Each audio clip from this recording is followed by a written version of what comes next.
À son arrivée le week-end dernier en vacances parlementaires dans son fief électoral de la cité de Beyantiengong, secteur de Boulouem, territoire d'Idiofa, province du Kouiloum, la foule immense venue accueillir l'honorable Richard Ndamboualang, député national élu d'Idiofa, témoigne combien sa personnalité et ses œuvres laissent de l'encre dans le cœur de cette population. Et pour cause, la remise officielle d'un bâtiment construit au profit de l'Institut supérieur pédagogique et technique ISP Tensiengong, qui désormais a un nouveau bâtiment doté des ordinateurs pour la formation en informatique et des machines à coudre pour la coupe-couture. Pour l'essentiel de la cérémonie du jour, tout est parti avec la prière suivie de l'hymne national, puis des allocutions de bienvenue, d'encouragement et de félicitations de la part des autorités académiques, l'administrateur du territoire, les étudiants à l'endroit de leur hôte. Lui aussi, à son tour, a dévoilé les mobiles de son déplacement tout en insistant sur la protection de cette infrastructure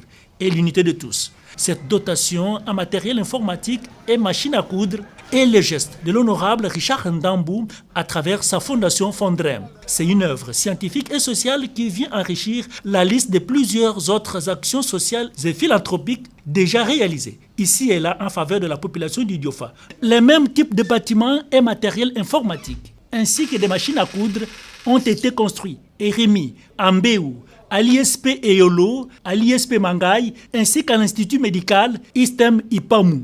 Précédé d'un rite traditionnel, la remise officielle de ces bâtiments au comité de gestion de l'ISPT Tiangong et à toute la population, Richard Ndamboualang, entouré de plusieurs personnalités politico-administratives, les scientifiques, l'administrateur du territoire d'Idiofa en tête, le député provincial Benami Kui, et le secrétaire général de son parti politique, Alliance des travailleurs congolais ATC, chargé de mobilisation Kennedy Kalala, Richard Ndamboualang a procédé à la coupure du ruban pour l'inauguration, puis s'en est suivi la visite des salles, surnommée Mwankong, c'est-à-dire les chiens de chasse qui attrapent un gibier pour nourrir tous les villages. Richard Ndambou est rentré auprès de sa base avec les gibiers. C'est ces bâtiments construit et bien équipé avec des kits informatiques et machines à coudre, fruit du revenu de sa propre sueur.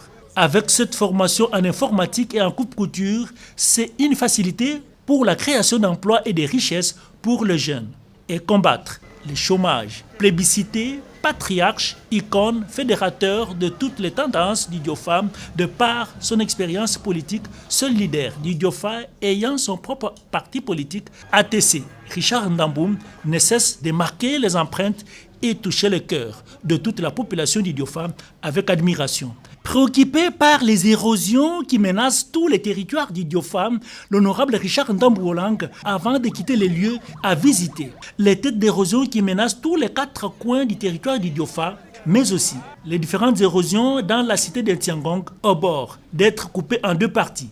Il a aussi profité de l'occasion pour visiter les marchés modernes, initiés et entamés par l'honorable Jolie Yanga. Elle aussi, élue d'Idiofa, Richard Ndambou est passé par là, dans le cadre de la collaboration, et il a promis d'ajouter un pavillon au profit de la population.